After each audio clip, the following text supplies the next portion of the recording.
नमस्कार बच्चों, good morning. कैसे हैं आप सब? मैं पंकज सर स्वागत करता हूं आपका मेरे चैनल नव अकेडमी पर। आज है मेरा ये 101वां वीडियो और जैसा कि हम क्लास 9 का chapter number 2 parallel lines start कर चुके हैं और उसमें हमने 2.1 कंप्लीट कर लिया था कल ही। आज मैं कंप्लीट करने जा रहा हूं 2.2। जैसा कि बच्चों आप जानते हैं कि इस चैप्टर में है सिर्फ दो ही एक्सरसाइज, 2.1 और 2.2, तो ये है उसका आखिरी एक्सरसाइज। तो भाई पहले शुरुआत कर लेते हैं वही कुछ बेसिक्स के साथ जो आपने 2.1 में भी सीखा है।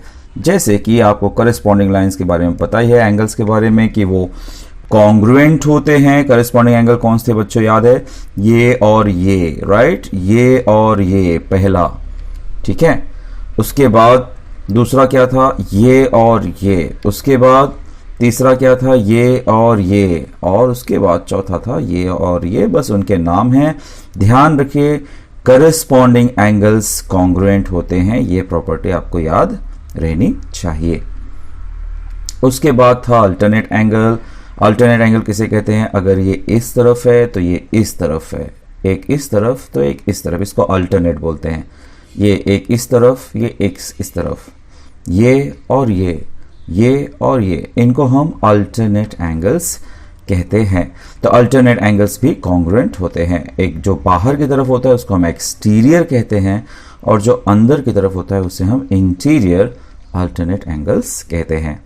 तो ये हमने बच्चों कल ही 2.1 में विस्तार के साथ देखा था। और जो सबसे बड़ी प्रॉपर्टी है वो है इंटीरियर एंगल। इंटीरियर एंगल मतलब बच्चों जो एक तरफ का अंदर वाला एंगल होता है वो होते हैं सप्लीमेंट्री। उनका जो टोटल होता है वो आना चाहिए 180 जिसमें आता है उसको हम सप्लीमेंट्री कहते हैं। और ये देखिए वही बात बता दिया है, PMN यानी कि PMN, दूसरा है MNR, मतलब ये दोनों एंगल 180। अगर कभी भी ये 180 से कम आ जाए या ज़्यादा आ जाए तो हम कह सकते हैं कि ये लाइंस पैरेलल नहीं होंगे। उसी तरीके से ये QMN और MNS, इनका भी टोटल होगा 180। तो इसका मतलब आप इन शॉर्ट क्या सीखे कि कोई भी अगर दो लाइन पैरेलल है और उसको एक ट्रांसवर्सल है तो corresponding angles are congruent, alternate angles are congruent and interior angles are supplementary. जो आज इस एक्सरसाइज के लिए आपको स्पेशली सीखना है वो है ये, When two lines are parallel, दो लाइन पैरेलल कब होते हैं? अगर आपको प्रूव करने के लिए आ जाए क्या गिवन लाइन आर पैरेलल, तब उसको प्रूव करने के लिए बच्चों पूरी दुनिया में सिर्फ 3 ही तरीके हैं। पहला तरीका यह है कि चेक करो क्या करेस्पॉन्डिंग एंगल्स कॉन्ग्रुएंट हैं, या चेक करो क्या अल्टरनेट एंगल्स कॉन्ग्रुएंट हैं, या चेक करो इंटीरियर एंगल सप्लीमेंट्री तो नहीं। देखिए तीनों में से एक भी कंडीशन सेटिस्फाई हो जाएगा तो हम कह पाएंगे कि लाइंस आर पैरेलल। सिर्फ 3 ही तरीके हैं बच्चों। अगर ये बात आपके दिमाग में आ जाए तो आप पैरेलल लाइन से रिलेटेड कोई भी सम कभी भी आ जाए, इवन 10th में भी आएगा बच्चों, आपको तकलीफ नहीं आएगी। ध्यान रखिए पैरेलल लाइन प्रूव करने के 3 ही टेस्ट हैं। एक है corresponding angle is congruent, then the lines are parallel, और alternate angle is congruent, then the lines are parallel, or interior angle is supplementary, then the lines are parallel। ठीक है, तो जैसे पहला सम हम स्टार्ट कर लेते हैं। पहला सम कह रहा है कि यहाँ पर ऐसे दो लाइंस दिए हुए हैं, पता नहीं वो पैरेलल हैं कि नहीं हैं। क्या दे रहा है? वो दे रहा है कि y is 108 and x is 71। ये 108 है, ये 71 है। तो ये कौन से पेयर है बच्चों? ये है alternate angle, I am sorry, ये है इंटीरियर एंगल। तो इंटीरियर एंगल का सम अगर 180 हो जाए तो ये पैरेलल हो जाए। तो हम चेक कर लेते हैं ना। चलिए देखिए y 108 है और x 71 है, इनको हम ऐड करके देख लेते हैं। ये तो 179 आ रहा है, आना कितना चाहिए था? 180 वो आ रहा है? बिल्कुल नहीं। सो हम कहेंगे कि x plus Y is not equal to 180, therefore the angles x and y are not supplementary. तो जब वो सप्लीमेंट्री नहीं है, इसका मतलब इंटीरियर एंगल सप्लीमेंट्री नहीं है, and hence line m and line n are not parallel lines. तो ये बड़ा ही इजी तरीका है अगर इंटीरियर एंगल वाला आ जाए तो। ओके, उम्मीद है आपको ये बहुत अच्छे से समझ में आया होगा। क्वेश्चन नंबर 2 की तरफ बढ़ते हैं।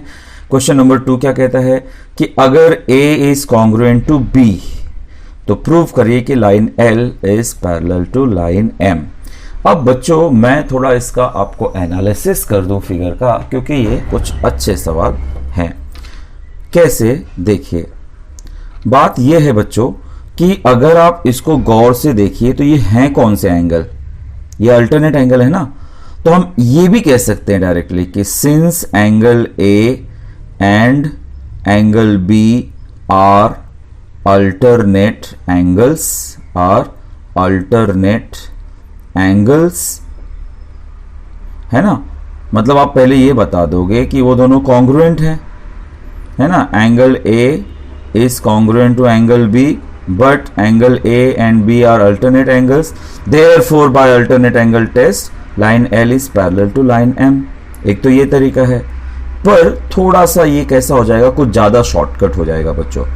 तो क्या करिए ना, अगर ये अल्टरनेट एंगल्स दिया हुआ है तो आप क्या करिए ना कि एक ना A के बाजू वाला एंगल निकाल लो। A के बाजू वाला एंगल क्या होगा? 180 माइनस A होगा बच्चों, क्योंकि लीनियर पेयर है ना। तो ये 180 माइनस A आ जाएगा। या फिर एक काम करते हैं ना, इससे भी अच्छा काम हम ये कर सकते हैं कि अगर ये A है तो इसका वर्टिकली ऑपोजिट क्या होगा? A। तो देखो स्टार्टिंग में ही हम बता सकते हैं ना कि A is congruent to B, है ना, ये गिवन था। अब मैंने वर्टिकली ऑपोजिट जो ले लिया तो वो फिर भी कॉमन ही रहेगा ना, तो भी इक्वल रहेगा। लेकिन अब ये कौन से एंगल हैं? ये अब करस्पॉन्डिंग एंगल है, यानी हम देख रहे हैं कि करस्पॉन्डिंग एंगल भी कॉन्ग्रुएंट है। तो भाई मैंने तो बताया आपको कि दुनिया में कोई भी दो लाइंस को पैरेलल प्रूव करना है तो उसके तीन ही तरीके हैं, या तो अल्टरनेट एंगल से प्रूव कर लो, या तो आप करस्पॉन्डिंग से प्रूव कर लो, या तो इंटीरियर से। तो यहां पर मैं क्या करूंगा, पहले ए का ऑपोजिट एंगल ले लेता हूं मैं, जैसे कि सी ले लेता हूं मैं, ठीक है। और C will be equal to what? A, ठीक है। लेकिन ये जो C है वो तो B का करस्पॉन्डिंग है, ठीक है। A is congruent to B already दिया हुआ है बच्चों। इसका मतलब जो B है, पहले B किसको इक्वल था? A को। तो जब A C को इक्वल है तो अब मैं कह सकता हूं कि B is also equal to C, but B and C are corresponding angles, therefore line L and line M are parallel, ठीक है। फिर से समझ लीजिएगा, मैंने C लिया, ये A का ऑपोजिट है इसलिए इक्वल है। अब A तो B को इक्वल था, A C को भी इक्वल है, इसका मतलब B और C इक्वल है। तो जब B और C इक्वल है तो ये तो है करस्पॉन्डिंग एंगल्स, इसका मतलब by corresponding angle test the given lines are parallel, ठीक है। तो फर्स्ट और सेकंड सम तो बहुत ज्यादा इजी थे, थर्ड भी कुछ ज्यादा डिफिकल्ट नहीं है। आइए जैसा कि हम करते हैं, पहले इसको एनालाइज कर लीजिए। हमेशा ज्योमेट्री के सम करते वक्त पहले आप एनालाइज करना सीखो बच्चों उस फिगर को जितना ज्यादा अच्छे से समझ लेंगे सॉल्यूशन उतना इजी हो जाता है। चलिए चर्चा करते हैं। सबसे पहले दिया हुआ है कि A is congruent to B। अगर आप इस लाइन और इस लाइन में आप देखेंगे बच्चों तो उनके लिए देखो, ये लाइन और ये लाइन, इनके लिए ये एंगल कौन से एंगल होते हैं? करस्पॉन्डिंग होते हैं। तो जब करस्पॉन्डिंग दिया है बच्चों तो इसका मतलब हुआ कि ये और ये पैरेलल हैं, क्योंकि करस्पॉन्डिंग इक्वल हैं इसलिए, ठीक है। अब बात करते हैं हम दूसरे लाइन की, मतलब M और N की बात करते हैं। तो देखिए मैं इसको अलग से ड्रॉ कर लेता हूं इस तरह से, M और N, और यहां पर आपको दिया हुआ है कि X और Y इक्वल है। X और Y इक्वल है, लेकिन बच्चों ये कौन सा एंगल हुआ? अल्टरनेट हुआ। तो जब अल्टरनेट एंगल इक्वल है इसका मतलब ये भी इसको पैरेलल हुआ, क्योंकि अल्टरनेट एंगल भी अगर इक्वल है तो भी तो पैरेलल होता है। यानी पहले हमने कहा कि करस्पॉन्डिंग है इसलिए पैरेलल, फिर हमने कहा अल्टरनेट इक्वल है इसलिए ये इसको भी पैरेलल। मतलब बच्चों ये बीच वाला लाइन इसको भी पैरेलल है और इसको भी पैरेलल है। तो एट द एंड में क्या कह पाऊंगा, therefore line L is parallel to line N, जो कि हमें प्रूफ करना है ना। यानी देखिए नंबर 1 स्टेप क्या है, ये और ये पैरेलल, क्यों, बिकॉज करेस्पॉन्डिंग। नंबर 2 स्टेप क्या है, ये और ये पैरेलल, क्यों, क्योंकि alternate angles are equal. Last step क्या है, फ्रॉम 1 and 2, ये तो रिपीट होगा इसके साथ भी और इसके साथ भी। Therefore at the end I will say कि line L is parallel to line N। तो ये आपको इसका वर्किंग समझ में आ गया। अब हम बढ़ते हैं सम की तरफ। तो देखिए पहले मैं गिवन लिख दिया कि A is congruent to B and X is congruent to Y, और हमें प्रूव करना है कि line L is parallel to line N। Given और ट्रू प्रूफ की आदत रखिए बच्चों ज्योमेट्री के सम में। अब देखते हैं हम प्रूफ। पहला A is congruent to B given, but वो तो है corresponding angles, therefore line L parallel to line M। हो गया हमारा पहला काम। Second, X is congruent to Y, but वो तो है अल्टरनेट एंगल्स, देयरफॉर वो भी हो गए पैरेलल। हो गया हमारा काम नंबर 2। अब भैया लाइन M दोनों में आ रहा है, so I write from 1 and 2 line L is parallel to line M and that is parallel to line N। तीनों को एक साथ लिखा। अब मैं अपने काम की चीज लिखूंगा, फर्स्ट एंड लास्ट को मैं पिक कर लूंगा। हमारा प्रूफ हो गया, therefore line L is parallel to line N। तो देखिए कुल मिला के ये 3 स्टेप का सम है बच्चों। ज्योमेट्री से डरना बिल्कुल बंद कर दीजिए। कम से कम जब आप मेरे लेक्चर्स देखेंगे मुझे पूरी उम्मीद है कि ज्योमेट्री का डर आपके अंदर से खत्म हो जाएगा। ठीक है, ओके, बढ़ते हैं अगले सम की तरफ। ये देखिए ये बड़ा ही खूबसूरत सा सम है। वो कह रहा है कि जो BA है वो पैरेलल है DE को, इसको पैरेलल है।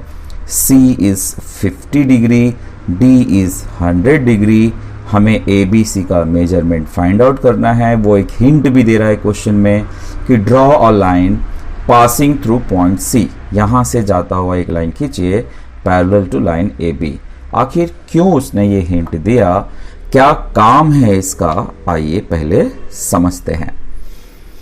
तो देखो बच्चों ऐसा है कि क्वेश्चन कह रहा है कि ये लाइन BA जो है वो पैरेलल है DE को, ये इसको पैरेलल है। ओके, लेकिन हमने अभी अभी क्या किया, हमने ना देखो ये जो हमने जो कंस्ट्रक्शन किया है वो पैरेलल टू AB है, मतलब ये इसको पैरेलल है। तो अभी अभी हमने पिछले सम में क्या सीखा, देखिए ये AB जो था DE को पैरेलल है और यही AB इसको भी पैरेलल है। मैं इसका कुछ नाम दे देता हूं, एक मिनट। जैसे इसका कुछ नाम दे दिया मैंने F और G। अब आते हैं इस पर। तो देखो इसको पैरेलल है, इसका मतलब क्या हुआ बच्चों, अगर AB पैरेलल टू DE था और दूसरी बात वही AB पैरेलल टू FG है, तो इसका मतलब AB कॉमन हुआ ना बच्चों। सो कैन आई से कि DE is parallel to FG, है ना। तो DE जो था वो इसको पैरेलल हो गया। फिर से समझिए मैं क्या कह रहा हूं, DE is parallel to FG। इसका क्या फायदा होगा बच्चों, सिर्फ इतना समझो, ये है DE, ये गया इसका लाइन और ये है हमारा FG। बाकी चीजों को आप इग्नोर करिए थोड़ी देर के लिए, सिर्फ इतना समझिए कि ये FG है और ये C है। तो क्या मैं कह सकता हूं कि ये एंगल और ये एंगल इक्वल होगा। क्यों होगा भाई इक्वल, अल्टरनेट एंगल, मतलब ये अगर 100 है बच्चों तो ये भी 100 होगा। क्या मतलब हुआ यहां पे समझते हैं, ये अगर 100 है तो ये 100 हुआ।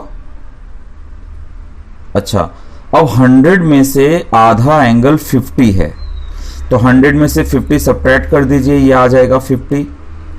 ये हो गया यहां तक का वर्किंग बच्चों। ये जो एंगल बीच में इसका टुकड़ा कर रहा है ये 50 का है ना, तो पूरा 100 था यहां से लेकर यहां तक। तो 100 में से मैंने 50 सब्ट्रैक्ट कर दिया। जरा अच्छे से समझने क्या रिजल्ट ला दिया मैंने कि ये 100 था इसलिए ये 100 है, 100 में से ये अकेला 50 है तो इसलिए बचा हुआ ये जो है वो कितना होगा, 50 होगा। अब बात करते हैं बच्चों इसकी और इसकी। देखिए मैं बात कर रहा हूं ए बी और ये जो लाइन आ गया यहां पर एफ जी की बात कर रहा हूं जो इसको सी पे कट करता है। तो बच्चों ये और ये तो पैरेलल है, तो इसका मतलब ये और ये कौन से एंगल कहलाएंगे, इसको हम कहेंगे इंटीरियर एंगल। और सम ऑफ इंटीरियर एंगल क्या होता है, 180 होता है, सप्लीमेंट्री होता है। तो ये तो 50 है, तो आप क्या करेंगे 180 में से सब्ट्रैक्ट कर देंगे इस 50 को, तो कितना आना चाहिए, ये 130 आना चाहिए। यानी इन शॉर्ट आपका वर्किंग क्या हो गया कि ये आ गया 50, वो आप जानते हैं कैसे आया, फिर आप 50 180 में से सब्ट्रैक्ट कर दीजिए, ये आ जाएगा 130, और यही तो आपको फाइंड आउट करना है ABC, है ना। चलिए प्रोसेस को एक बार रिपीट कर दूं मैं। पहले तो ये इसको पैरेलल था गिवन, हमने कंस्ट्रक्ट किया, इसलिए ये वाला और ये वाला पैरेलल हो गया, इसलिए ये 100 था तो ये 100 हो गया, 100 में से 50 गया इसलिए ये 50 बचा। अब जब ये 50 बचा तो हमने 180 के हेल्प से इसको 130 ला दिया, ठीक है। तो कुल मिला के ये भी 3 स्टेप का प्रोसेस है। चलिए एक एक करके देखते हैं। तो बच्चों देखिए सॉल्यूशन में सबसे पहले FG जो है वो हमने कंस्ट्रक्शन किया है, FG is parallel to AB, लेकिन BA तो ऑलरेडी DE को पैरेलल है, इसका मतलब तीनों लाइन पैरेलल है। अब हम अपने अपने काम की चीज लेंगे। सबसे पहले हम DE और FG को ले लेते हैं, DE और FG को ले लेते हैं। देखिए ले लिया, इसमें क्या होगा कि भाई ये 100 है तो ये भी क्या होगा 100 होगा, क्योंकि अल्टरनेट एंगल है, DC इज ट्रांसवर्सल। देखिए ध्यान से देखिए, मैंने कहा है DCF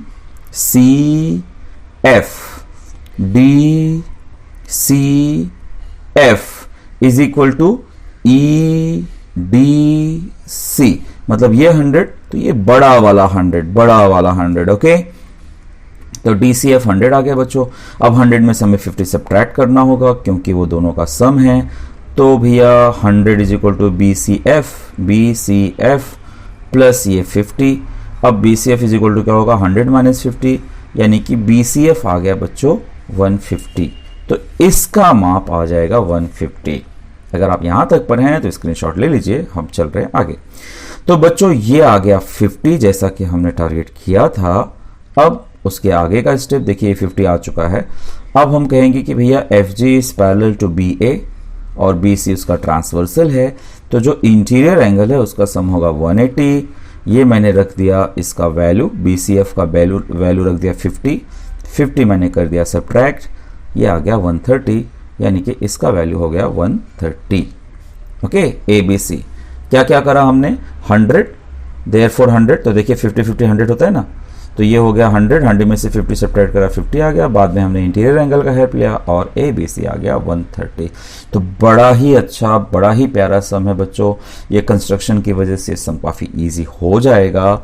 ध्यान दीजिए, ज्योमेट्री के कोई सम अगर आपको समझ में नहीं आ रहा है तो 2-3 बार रिवाइज करिए बच्चों उसको, उससे डरिए मत, और खासकर फिगर को एनालाइज करना सीखिए आप। Geometry is all about figures. ये एक क्वेश्चन जो बच्चे सिर्फ देखकर ही डर जाते हैं, क्या कह रहा है इसमें, एनालाइज करते हैं। पहले मैं इसका सब कुछ गिवन वगैरह लिख देता हूं। चलिए इस सवाल को पहले मैं आपको समझा देता हूं कि आखिर इसमें दिया क्या है। देखिए जैसा क्वेश्चन कह रहा है, क्वेश्चन कह रहा है बच्चों कि ये जो AE है, ये वाला, ये जो AE है, ये जो टेढ़ी लाइन है ना ये, और ये पैरेलल है, ठीक है। मतलब बात ऐसा है कि ये वाला लाइन और ये वाला लाइन पैरेलल है और ये इसको ट्रांसवर्सल है ना, ये ट्रांसवर्सल है। तो क्या होना चाहिए बच्चों, ये और ये इक्वल होना चाहिए कि नहीं होना चाहिए, होना चाहिए ना। इसका मतलब ये है कि अगर ये 100 होगा, मैं एक बात कह रहा हूं, अगर ये 100 है तो ये भी 100 होना चाहिए, क्योंकि ये और ये तो पैरेलल है ना। तो ये 100 है तो ये भी 100 होना चाहिए, करेक्ट बच्चों। अच्छा, आगे क्वेश्चन क्या कह रहा है कि जो AF है वो बाइसेक्टर है EAB का। क्या मतलब हुआ, ये जो AF है वो बाइसेक्ट कर रहा है, मतलब अगर वो 100 था तो अब क्या हो जाएगा बच्चों, 50-50 हो जाएगा। दूसरा चीज कह रहा है ये BC की बात कर रहा है, ये भी 100 था तो ये भी 50-50 हो जाएगा। करेक्ट है ना बच्चों। तो अब जरा बात को समझिए, वो कह रहा है कि AF पैरेलल टू BC होना चाहिए, प्रूफ करो AF is parallel to BC।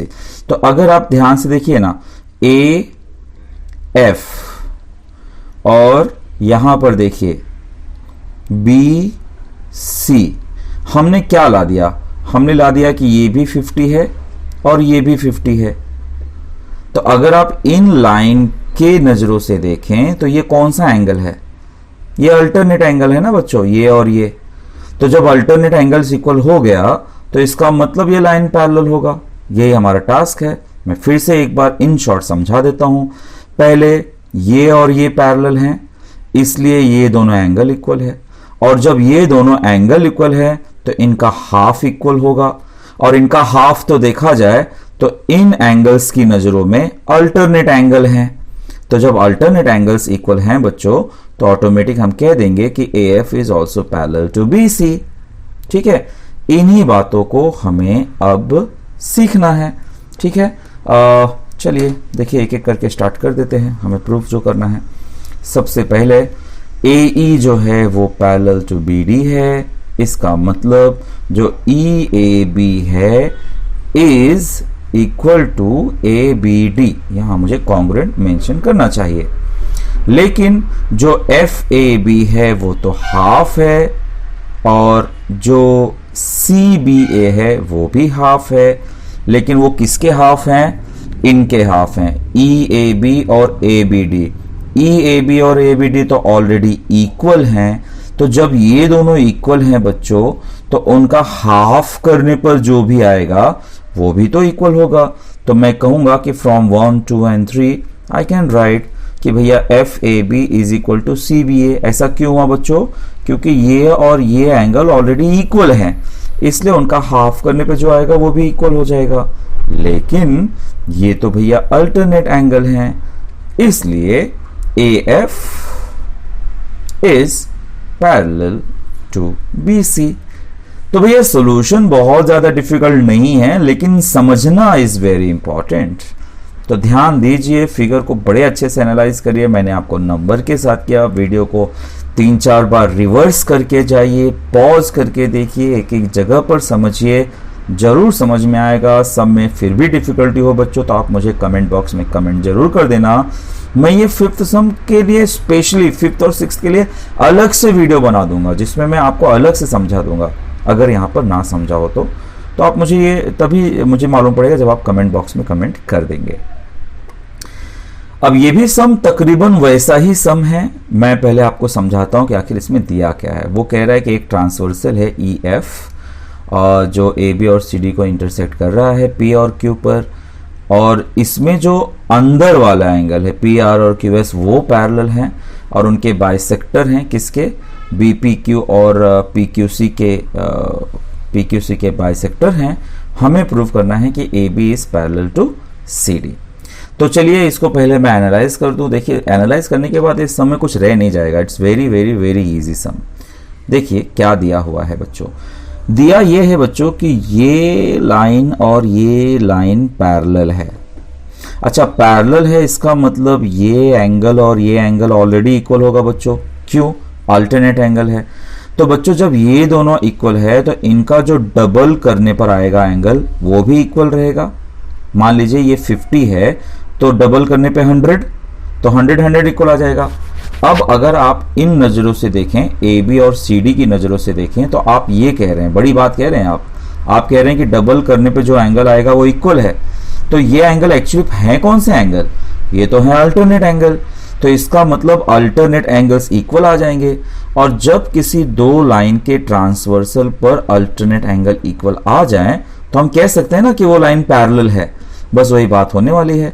फिर से समझ लीजिए, ये लाइन पैरेलल है, इसलिए ये एंगल इक्वल है, इसलिए इनका डबल इक्वल है, पर ये डबल तो अल्टरनेट एंगल है, इसलिए हमारा बड़ा वाला लाइन ए बी और सी डी पैरेलल है।